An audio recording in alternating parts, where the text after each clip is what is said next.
I slightly changed the title, but the same subject. And it's joint work with Peter Tingley, Ben Webster, Alex Weeks, and Oded Jacobi. So this talk really will be about categorification.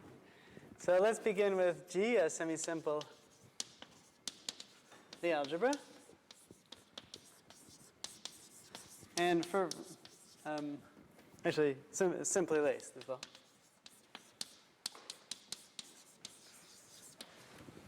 Okay, so what we'll be interested in is the irreducible representations of G and their tensor products. So we'll take lambda to be a dominant weight. And we consider, well, it'll be lambda, your rep of highest weight lambda. And we'll also do the following. We'll write lambda. We'll fix a decomposition of lambda as a sum of fundamental weights. So each of these lambda I will be fundamental. So when I say I fix something, of course it's unique, but I fixed some order on those fundamental weights. And then I'm interested in the tensor product of these fundamental weights, and I'll introduce a special notation V, like lambda with an underline. So that by definition just means the tensor product of these fundamental weight representations.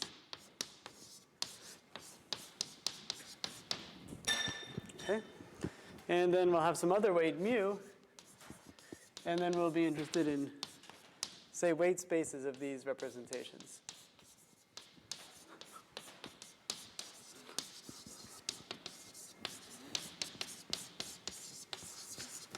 Okay. So there's two ways that we can geometrically construct these representations. So one uses quiver varieties, and the other geometric construction uses affine Grassmannians. So this method is due to Ginsburg, Nakajima, and Lustig. And this one, well, somehow, somewhat the same people. This one is due to Lustig, Ginsburg, and Mirkovich-Vilonen.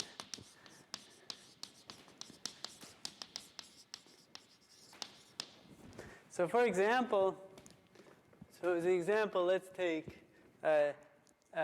G to be SL2, and let's say we're interested in, well, tensor product of the standard representation of SL2. In this quiver variety realization, which goes back to before quiver varieties, going back to the work of Lustig, these representations are realized as the direct sum of the homologies of cotangent bundles of Grassmannians. So here I direct sum, k equals 0 up to n. So each one of these pieces would be one of these weight spaces of this representation. The total dimension of this representation, of course, is 2 to the n, and the dimension of each of these cohomologies is n choose k. On the other hand, on the affine Grassmannian side, there's a similar description, which not involving these cotangent bundles of Grassmannians, but involving the following thing.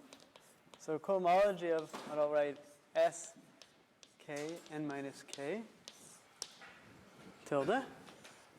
So here, S k n minus k is the slowed-away slice to a nilpotent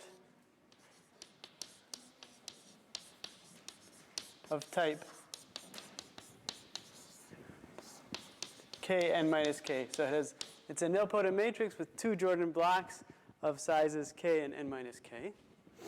And when I put a tilde, I mean this resolution of the slowed-away slice, the preimage of the slowed-away slice inside the cotangent bundle of the flag variety. And this is its realization in the affine Grassmannian land.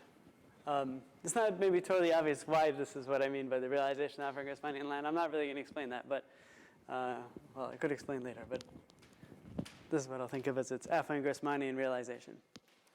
More generally, if we have any lambdas and mu, like in the general setup, here we have the representation realized as the cohomology of some Nakajima quiver varieties, lambda mu.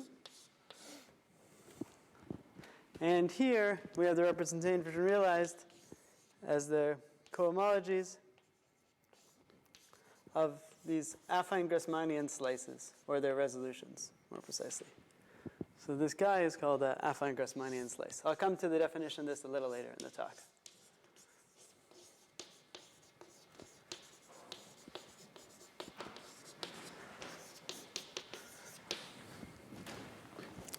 So the existence of these two geometric constructions brings up an obvious question: what's the relationship between the two of them? And sort of related question, the relation between the two.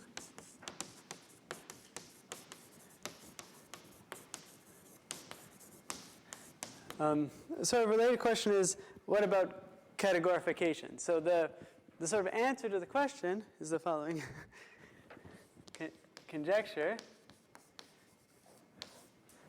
of Radin, Nakata, Proudfoot, and Webster is that these varieties, quiver variety and affine Grassmannian slice, are related by something called symplectic duality. Or you could say they invented this thing called symplectic duality to give a framework for the relation between these two varieties. So I'll explain what that means in a minute. And but the short answer is it means we have to go to a categorical level, and they'll be related on a categorical level. So how does it work? Well, what we should first do is these varieties are not just varieties, but they're both symplectic resolutions. And as such, they have very nice quantizations. So we should study quantizations of these varieties and relate their category O's.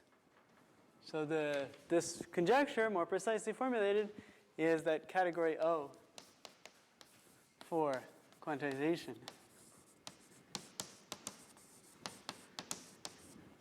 of m lambda mu should be quadratic dual to the category O for quantization of W lambda mu. So, and moreover, that both sides, both these two categories should be thought of, should be categorifying this this weight space of this tensor product representation. So, like sort of as a, I don't know, upshot of this thing is that the part of this expectation is that the Kovanov-Lauder-Ruquier 2 category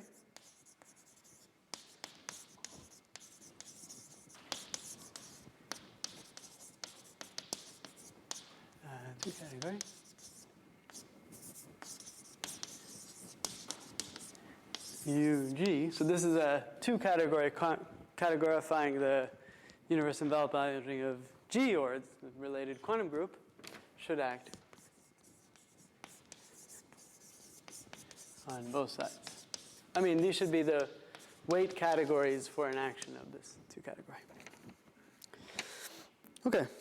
So most of my talk will be about the right-hand side, but let me begin with the left-hand side. Okay, so this quiver variety is almost a cotangent bundle.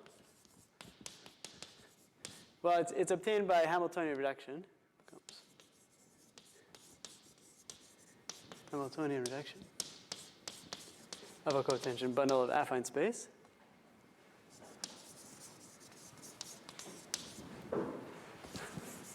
So some cotangent bundle of some vector space.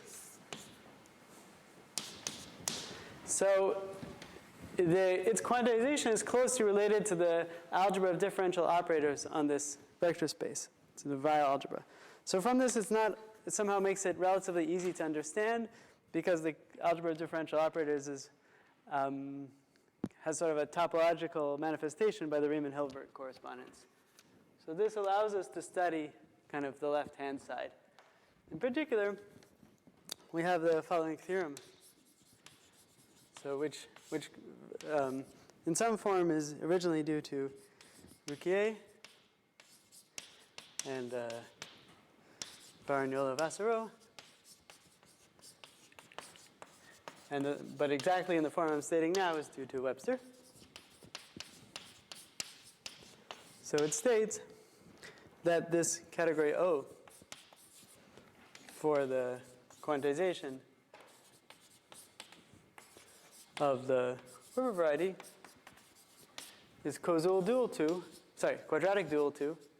It's also Koszul dual sometimes, but not always, but always quadratic dual to the category of modules for some algebra, which I'll denote like this, and I'm going to explain a little later. So this algebra, I'm going to call it a KLRW algebra. So that's Kovanov-Lauda-Ruque-Webster algebra. So I'll define this a little later in the talk. And basically what this theorem amounts to is that this algebra is isomorphic to the self-extension algebra of a direct sum of simples in this category O.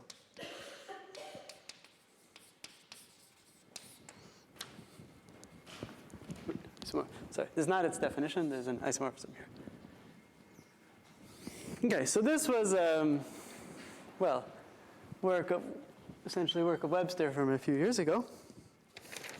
So now we're going to, but because of this theorem, sort of our goal is to relate now the right-hand side to this KLRW algebra. So that's what I'm going to talk about for the rest of the talk. But first I need to tell you a bit more about this affine Grassmannian slice. So let me first define it. So to define it, I need to work with the affine Grassmannian. So the affine Grassmannian is by definition, well, we're going to be working with the affine Grassmannian of the Langlands dual group. So, in the case of SLN, this thing will still be, will be now PGLN, not very different. So the definition of the affine Grassmannian is I take the group G check over the ring of the Laurent series and mod out by G check over Taylor series. And then I can define, then I consider the orbit of the following two groups. So I take, again, G check over power series. Oh, and maybe I need to add one more detail. So this point lambda, this weight, or mu, lambda and mu, these weights, well, one of them is dominant, but it was what I say would work for any of them. They give us points z lambda and z mu inside this affine Grassmannian. So in the case of SLN, or maybe G check being PGLN, then this thing is nothing but considering the matrix whose entries are z to lambda 1, z to lambda n. So I consider the orbit of z lambda. I take its closure, and I can intersect it with a thing I call, of course, W, we call it W sub mu. So here W, so that's the definition of W lambda mu, where W sub mu is the orbit of a different group, times Z mu. What's this different group? So this guy is I take G check over polynomials in Z inverse, and I have an evaluation map at Z inverse equals 0 to G check, and I take the kernel of that map. That, by definition, is this first congruent subgroup. And I take the orbit of that. So this might look a little confusing if you haven't seen these guys before, but here's maybe a, I don't know, small schematic which might picture it. So these guys are all finite dimensional orbits. They're kind of like Schubert varieties inside this Grassmannian, or more precisely spherical Schubert varieties. So I picture them as being some kind of thing like this. So this would be one of these guys.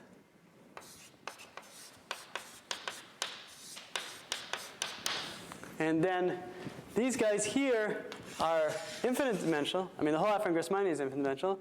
And these guys are infinite dimensional, and they're actually finite codimensional, and they're transverse to these finite dimensional Schubert varieties, or kind of opposite Schubert varieties. So if here maybe the point mu, and maybe the point lambda, so this guy looks maybe something like this.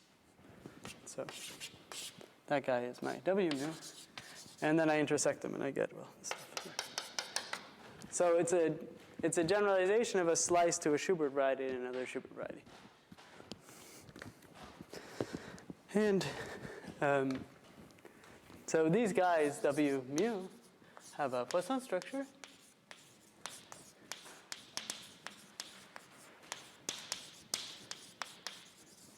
And these guys here, W lambda mu, they're Poisson subvarieties.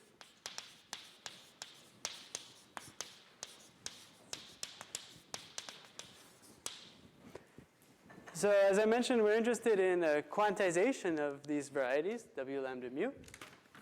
And the way we quantize them is as follows. First, we introduce the algebra, which we call y sum u. This is called a shifted Yangian. So it's essentially a subalgebra of the Yangian. I'm being slightly sloppy here. If mu is not dominant, then this is not the right definition, and this thing is not a subalgebra of the Yangian. But we can just assume where mu is dominant for the moment. Then then what I wrote there is correct, and this guy is the subalgebra of the Yangian. And it has some generators.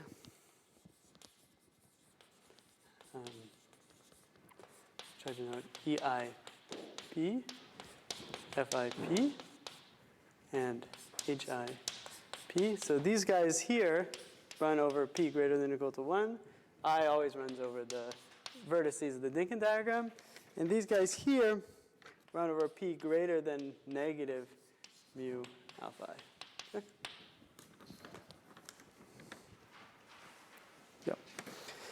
So this is a shifted Yangian. And then we formed a quotient of this. This is now called truncated shifted Yangian.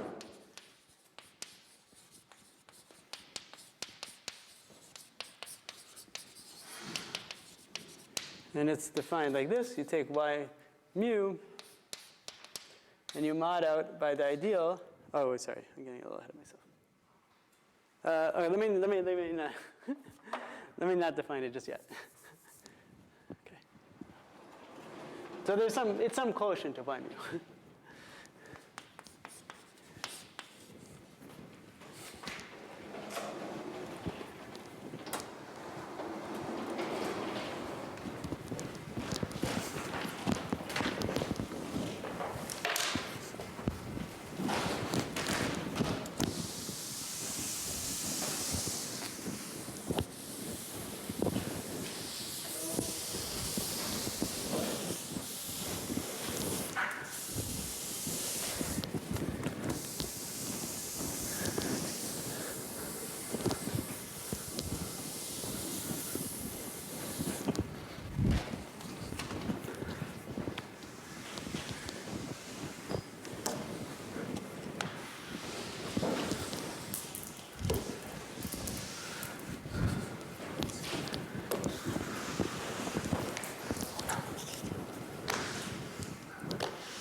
So together work from about 5 years ago, together with, almost all these people, except for Peter Tingley, we proved the following thing. That one, this y mu is a quantization of w mu. By the way, what that means is that y mu has a filtration, and the associated graded of y mu with respect to that filtration is isomorphic to the coordinate ring of w mu as Poisson algebras.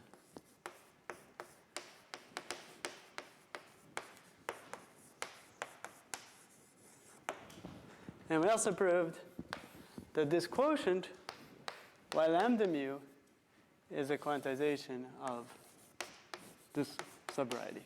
Okay? So it's a subvariety, so its coordinate ring is a quotient of this guy, so it kind of matches the fact that this guy is a quotient of this. Now what's the definition of this y lambda mu? So I suppressed it because I wanted to make some further comment. So we don't just have one quantization, as is usual in this business of quantizations. We have a whole family of quantizations depending on some parameter. So we have a parameter R, which lives in our case in Cn. So here n was the number of fundamentals appearing in this decomposition of lambda. And then given this parameter, using R, we define a sort of alternate Cartan generators, AIS. So I already had this guys HS and now, or HIP, AIP. So some alternate guys. And they generate the exact same subalgebra as these HIs. They're just some funny combinations of them. But for whatever reason, they're indexed slightly differently. So here, P is just greater than 0. And then I can define Y lambda mu, but they depend on R. Okay? And then I define Y lambda mu of R. And this theorem would be for Y lambda mu of R for any R. But I suppress the R. So Y lambda mu of R is defined to be this Y mu modulo the subalgebra, two-sided ideal generated by these AIPs for P sufficiently large, which just means P bigger than Mi. So where these mi's are what appear when you take lambda minus mu and write as a sum of simple roots. So I have these algebras, and they continue to have the other AI sitting inside as a commutative subalgebra. So the other AIs generate P smaller than Mi and bigger than 1, generate a commutative subalgebra of Y lambda mu, which we call the Gelfand-Settlin subalgebra.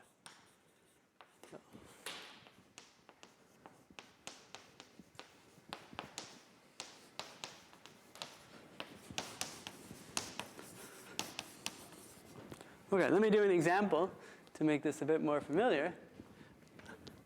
So I could do this. I mentioned this sled-away slice thing as an example, but there's even a much simpler example.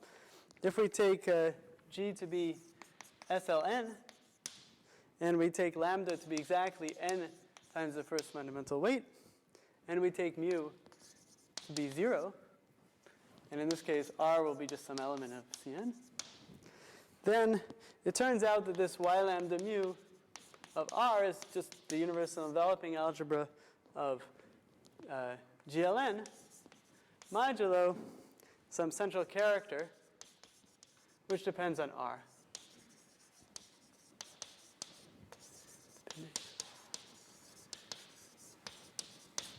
And moreover, this Gelfand-Settlin subalgebra I defined like this is just the usual Gelfand-Settlin subalgebra of UGLN.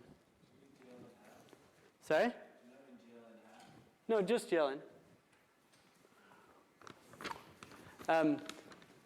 Just GLN. It's GLN sitting inside of, it comes from GLN sitting inside of the Yangian of GLN. So always there's a map, always there's a map from G to Y mu, or from UG to Y mu. And typically this map is much smaller than this thing. And obviously this will map here. And usually it's not surjective, but in this case it happens to be surjective. In fact, it happens to be pretty much an isomorphism. Yeah. So then in this talk we'll be interested in modules for this Y lambda mu, this quantization of our slice. And in particular, we're interested in the following categories of modules. We're interested in, we're interested in weight modules for Y lambda mu. So what it means is that we can, this means that this Gelfand-Settlin subalgebra I defined here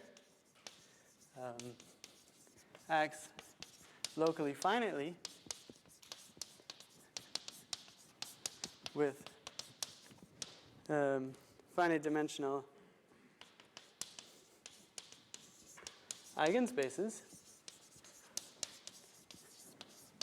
So in other words, I have some module, M, and it will decompose into eigenspaces M sub S. I'll use S as an indexing of the eigenvalue. So where does S live? Well, S should be an eigenvalue for this algebra here. So that means that it's natural to think of these AIPs as elementary symmetric functions. So this S will be an element in the product over I of C to the mi mod the symmetric group. I'll use sigma for the symmetric group because I have an S. And so S is a collection of SI, where SI is like a multi-set of size mi. And so this guy will be a generalized eigenspace for all these operators, AIS, or AIP maybe. Try to use P there. So where AIP with eigenvalue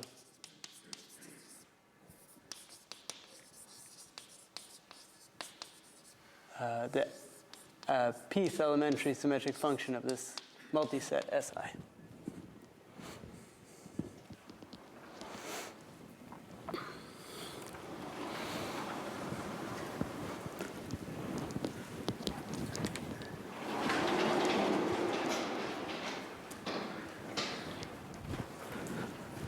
Maybe I can go back over this board, I guess.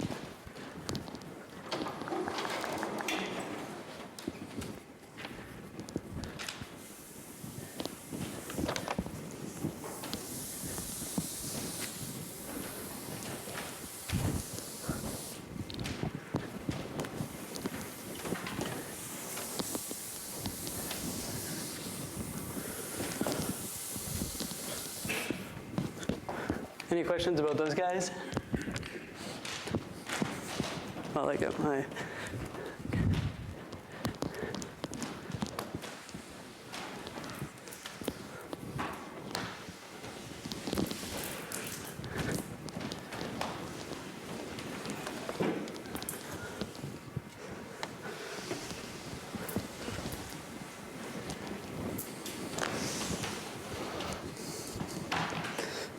Okay, so then we're interested in the following categories, basically the following two different categories.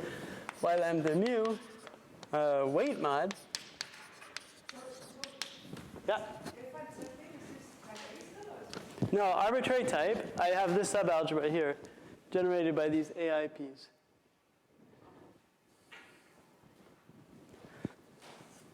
I call it the Gelfand-Sutherland algebra. So the connection with the usual Gelfand-Sutherland algebra is only in type A, was what I wrote in the top right. If we're in the type A, and particularly in this situation, actually in sort of an arbitrary type A situation, this y lambda mu of R is always some quotient of W algebra. And then my Gelfand-Sutherland algebra coincides with the usual Gelfand-Sutherland algebra for the W algebra. So always in type A, it's a kind of usual Gelfand-Sutherland algebra, but there's this Gelfand-Sutherland algebra inside my y lambda mu, always defined as just the subalgebra generated of this. I mean, yeah, before our work, no.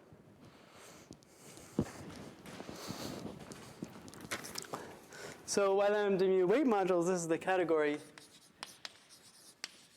of weight modules. But I want to insist on one thing. I want, with integer weights. So that means that those s's which appeared there, that's the weight, s is the weight, it lives in this c to the mi, actually should live in z to the mi. So this s actually lives in. And actually I also want this r, this parameter r of my algebra, I'm going to ask for that guy to also be integral. And actually not just integral, but there's some like slightly complicated to state parity constraint, which I'm going to ignore as well.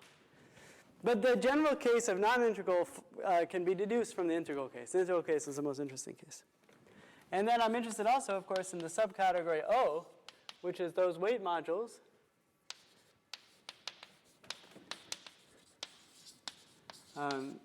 for which this weight spaces vanish for s less than some, like, such that there exists some number, capital M or something, for which if the elements of S are less than M, then the weight space vanishes. Okay, so category O. And now I can introduce the other key player in my talk, which is this KLRW algebra. And surprisingly, these KLR algebras haven't appeared in this conference, and I'm not convinced they will appear in anyone else's talk. But maybe, I don't know. So, so let me define this KLRW algebra. I'll write it like this: T upper lambda sub mu. So it's an algebra of diagrams. The diagrams are kind of string diagrams. So they have black strands, which I'll draw white, and red strands, which I'll draw red. And the strands can cross, of course. Should make it more exciting. And then there's some dots around as well on the white strands as usual. So those are the things, and then modulo some relations. I don't know why my diagram looks so boring. And the white strands, the white strands are labeled by the Dinkin diagram. So this strand might be labeled I, J, maybe K. But I want there to be, because of this lambda and mu constraint, I want there to be Mi black strands labeled I. And the red strands are also labeled, but they're labeled by these lambdas. So they're just labeled in order, lambda 1. And then the last red strand would be labeled lambda n. So there's, n red strands, and their labels are just lambda 1 to lambda n. In order, and this labeling comes into play when you look at these relations. But I won't discuss these relations at all. Partially because I don't think I don't know them all. I confess I'm not totally an expert on these KLR algebras. But probably, there's definitely people in the audience who are more expert than me. Okay, and the other thing I want to emphasize is these diagrams are just considered up to isotopy. So this diagram and, this diagram are the same diagram. I'm emphasizing this because it's about to change in a few minutes. Oh, and then lastly, I'm going to introduce this plus thingy. So this means I consider T lambda mu modulo those bad diagrams. And what's the bad diagram? The one I drew is bad. So this is diagrams whose leftmost strand is black.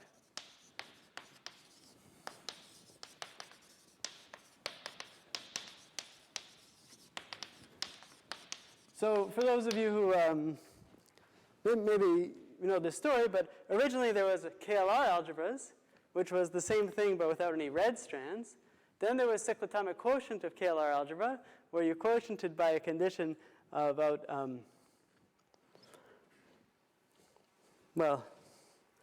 let me not try to say the condition precisely, but you quotient by something. And then Ben introduced this version where you have these red strands. And when you only have one red strand, which is sitting over here on the left, that's the usual cyclotomic quotient of a KLR algebra. So when you have one red strand, it's a cyclotomic quotient of a KLR algebra. In general, it's its own thing. Call it KLRW algebra. And so what did Ben prove about these guys? That the KLR2 category, U acts on the direct sum of modules with these guys. And this categorifies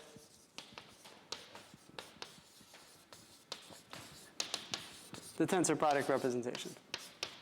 Remember, by definition, this was the tensor product fundamental.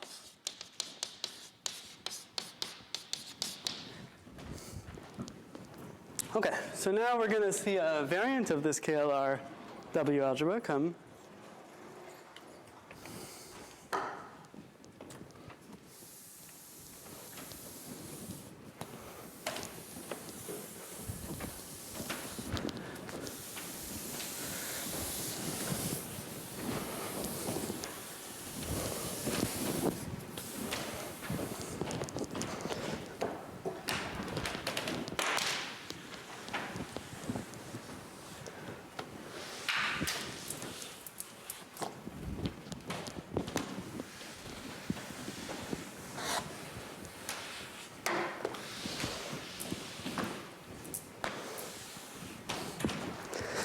Okay, so for this variant, that's right here. Okay, so for this variant, we're going to consider these same kind of diagrams, except they're not going to be up to isotopy, or they're going to be up to isotopy, but with fixed endpoints. So we imagine we have like a number line here, another number line here, 0, 1, 2, 3, -1. And we consider these diagrams like this, whoops, where both black and red strands have to start and end at points on this number line, and at distinct points in this number line. So there could be a black strand, I don't know, going like this, maybe another one, maybe it crosses one here, maybe there's a black strand just doing this and not meeting anything. Then there may be some red strand. Lost my red. Maybe some red strand here. Maybe there's out here, I don't know, somewhere out here there's a red strand, and there may be some black strand here coming and crossing it. Okay, so the red strands are just vertical, and they stay, so there's red strands, and they stay at their values. What values? Well, remember the red strands are associated to this lambda 1, lambda n, and also I have this parameter r. So, well, let me call it some string, okay, let me call it just r1, rn. So I have this parameter r of n integers, and so they determine where the red strands are. So there'll be a red strand. So in this example, like -1 would be one of the elements in R.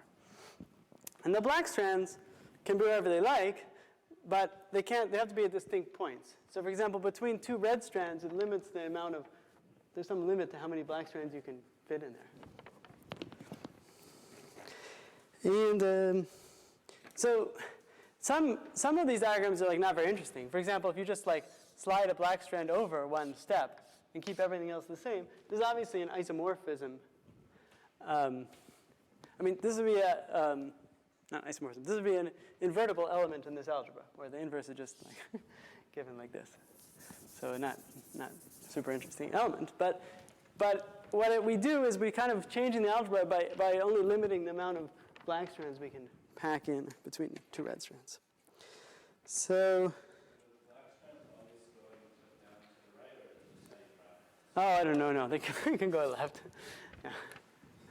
Okay, and then so I'm going to denote this variant with a tau. So I have tau r mu, and then I have a similar like kind of tau, big tau r mu plus, which will be the same thing. Just, I mean, analogously, the quotient by the leftmost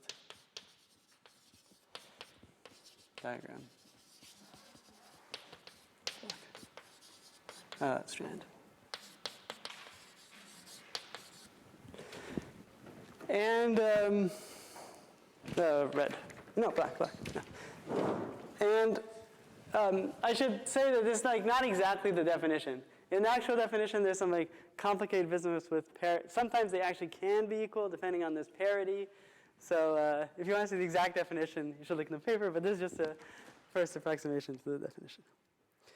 So, of course, this algebra, just like our algebra here has lots of idempotents corresponding to straight line diagrams, this thing will have idempotents corresponding to straight line diagrams but into fixed position. So the idempotents in this algebra, by the way, this algebra I'm going to call the metric KLR W algebra.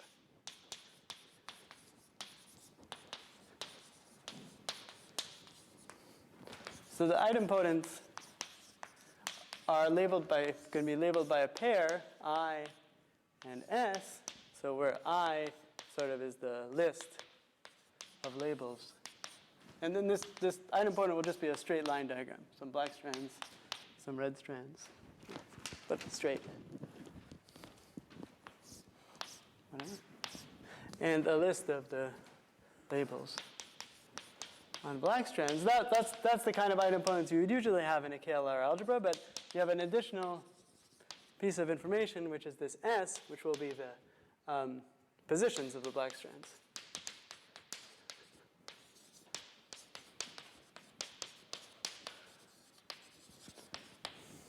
Okay. Yes?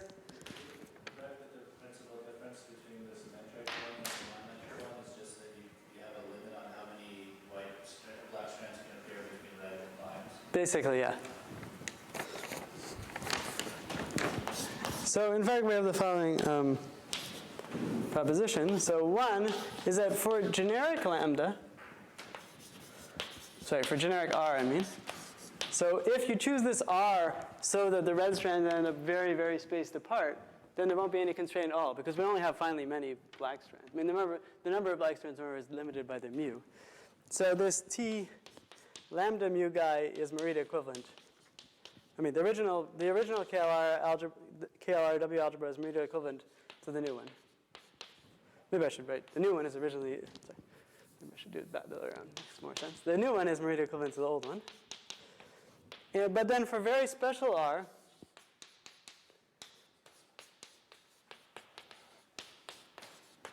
and when the R starts getting special, then all this like business that I was saying that my definition is not quite right because of this parity stuff, and for that reason I won't be able to tell you exactly what this special means. But there do exist special R's so that this new guy is Morita equivalent to, well, a version of this, the version of this T where you just have one red strand labeled lambda. This one really is the cyclotomic quotient of the usual KLR algebra. So there's only one.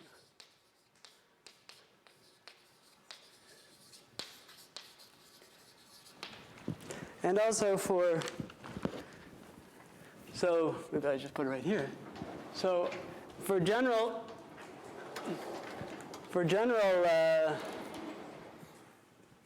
lambda, this theorem here generalizes as follows, that this U acts on the direct sum over mu of this new algebra's modules with this positive condition. If you don't put the positive condition, then it's just 1/2 of the enveloping algebra will act. So this two category will act, KLR two category will act here, and this categorifies, well, some representation. I can't tell you exactly what representation. Sorry, this depends on R. Yeah, let's show you. Sorry. Of course, I'm trying to put the R, these algebras here depend on this R, so let me put the R up here. So there's U acts on that guy, and this categorifies, well, some representation, which I'll call V lambda comma R, and it's something which is as the biggest it could be is the tensor product representation, and the smallest it could be is the Eurep. So something which sits between the Eurep and the tensor product representation. And, well, we know something a bit more about it than that. We know that we have a description of its crystal using something called something called the product monomial crystal. So we have a way of describing, in a very combinatorial way, the crystal of this representation.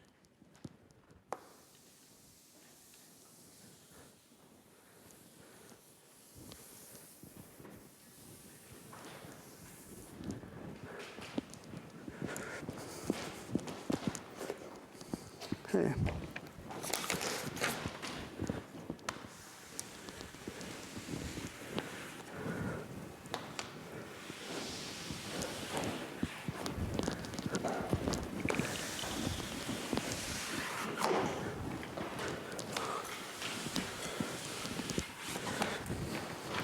So now I'm ready to actually state our main theorem. So let's put these guys. So the theorem is we have equivalences of abelian categories.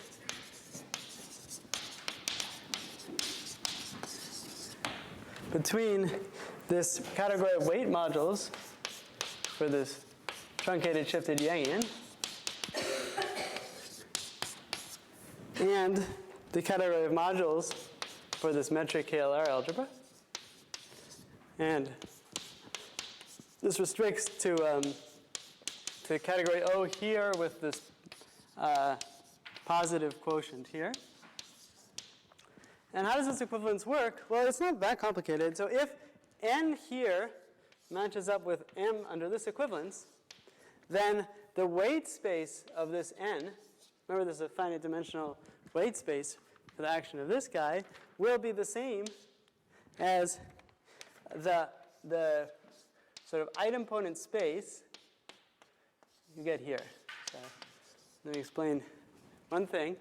So remember, I have these idempotencies in my KLRW algebra, and they're labeled by two pieces of information. One is a list of the labels on the black strands, and S is a position of the black strands. So the positions of the black strands will be precisely the same as the eigenvalues that I had here for my AIPs. But the labels here, this I0 will be, so in total, it's some list where I start with some first I1, and this is M I1 times, and then I2 and so on. So I pick some ordering on my Dinkin diagram. Maybe this 0 should go up here or something. Avoid confusion. So I pick some ordering on my Dinkin diagram, and then I just list out the first element of my Dinkin diagram that many times, and the second element of my Dinkin diagram that many times, and so on. So it's some fixed, like, in other words, maybe I should just call these guys 1. Maybe 1, 1, 1, 1, 2, 2, 2, 2, 2. And 1 times. M2 times. So in my idempotent will look like this, where here I have a bunch of strands labeled 1, a bunch of strands labeled 2, and so on. So, so what's funny about this is that the module here sort of only sees the part of this guy where we have the same. I mean, it only this M has a lot more parts to it, right? Because you can apply other idempotencies to M with different orders on those strands. But this module here only sort of sees the part where you're playing in that order. I don't know how to explain it very well. Okay, so that's the theorem, and that. So let me explain sort of the corollaries of this theorem, and then maybe a little bit about a word or two about the proof. So first corollary is this proves an earlier conjecture. This conjecture is from a few years ago, I think in 2015, relating highest weights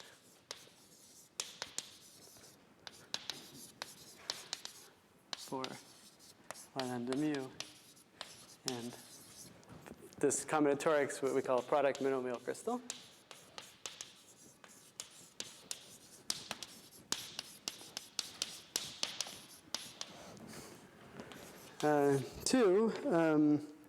So in this special case when G is equal to SLN, so then this y lambda mu R is this just universal enveloping algebra of GLN modulo this central character. So even in that case, it appears that our result is new. So even in this case, it appears that the classification of simple objects in the category of weight modules for UGLN on which the Gelfand-Cetlin algebra acts simply was not known before. So, so this our result seems new. Answers some classical questions. And more generally, it answers questions about weight modules for the W algebras on which the Gelfand-Cetlin algebra acts semi-simply.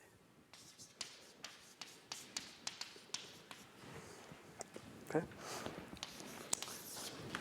And well, 3 is going back to the beginning of my talk. I said that we had this symplectic duality. We had we wanted to relate category O for this quantization of the affine Grassmannian slice with category O for the quiver variety.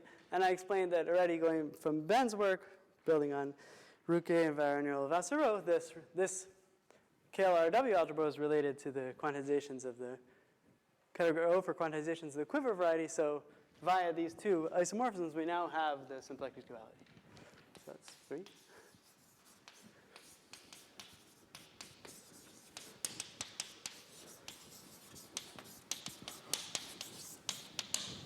And 4, maybe I sneak it somewhere.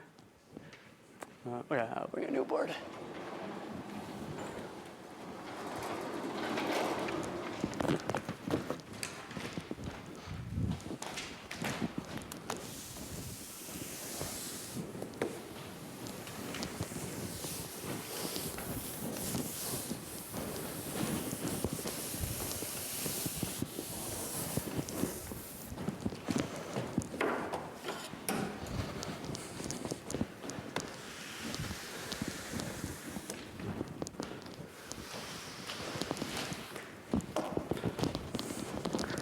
and 4. So because U, this KLR2 category, acts on this right-hand side,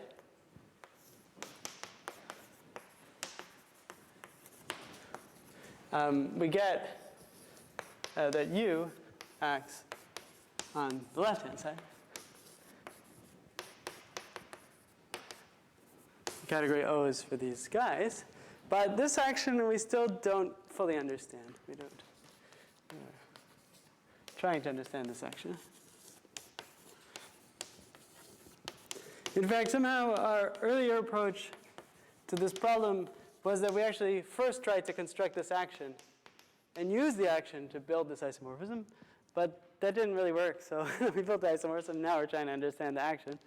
And roughly speaking, to build this action, well, we need to define some functors between these category O's for one guy and for another guy.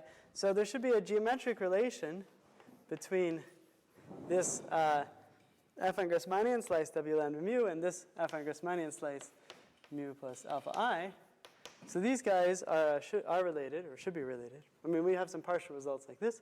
So these guys are related by Hamiltonian reduction. And because of their relation by Hamiltonian reduction, this will allow us to understand this action. So it allows us to construct functors back and forth between the category O's here. And so give a kind of geometric interpretation of this action of the KLR2 category. Okay. Now maybe I have like a short amount of minutes. So I just want to maybe like briefly explain a little bit about the idea and like context of this theorem. So, well, the first point is that actually it fits in a more general picture. So if we have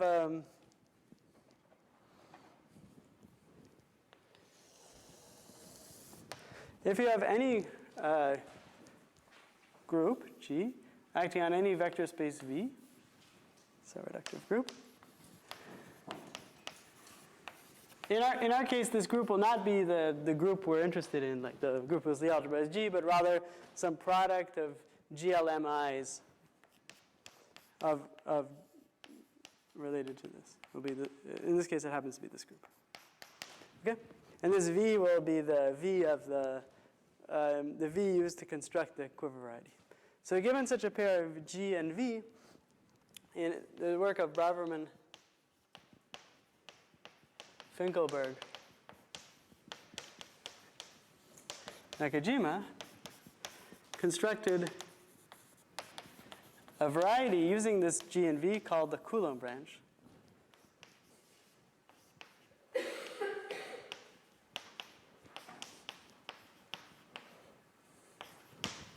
So, I always write Coulomb wrong. So this, I'm not going to get into their definition, but in our case, their definition is you do get this W lambda mu. So I mean, you could say generalizing this W lambda mu, and also a quantization.